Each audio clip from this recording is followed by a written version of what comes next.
नबी हमारा है, वो नबी हमारा है,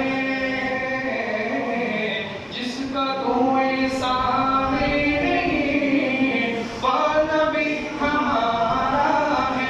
আমার নবীর মতন মর্যাদা দিয়ে লাখ কালাম কাব্য সৃষ্টি করা হয়নি শায়ের বলে। সুবহানাল্লাহ। আমার নবীর কলমে সমস্ত এই আমি বলি না, ওরা হাদিসের বলছেন, আমি বলি না, সমস্ত মানব জাতিকে আমার নবীর কলমে রাখা হবে। সুবহানাল্লাহ।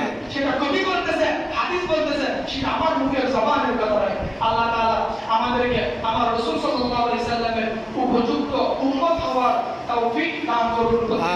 আমিন। এরপর হাদিস শরীফের মধ্যে বলা হয়েছে, হে রাসূল, আমি আপনাকে বদ স্বভাবের বানাই নাই, আমি আপনাকে কঠোর স্বভাবের অধিকারী আমি আপনাকে বানাই নাই, আমি আপনাকে ঝগড়া জাতীয় বানাই নাই, আমি আপনাকে হৈহুল্লাকারীও বানাই নাই।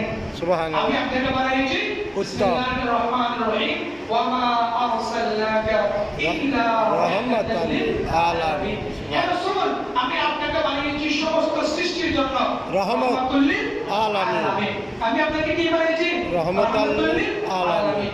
আল্লাহ তাআলা হাবিব সরকার মুস্তাফা সাল্লাল্লাহু আলাইহি ওয়াসাল্লামের রহমত, বরকত, মর্যাদা, সুসংবাদ, সতর্কতা যেগুলো আমাদের জন্য নিয়ে এসেছে, ওগুলো আমরা ধারণ করার মতো তৌফিক দান করুন।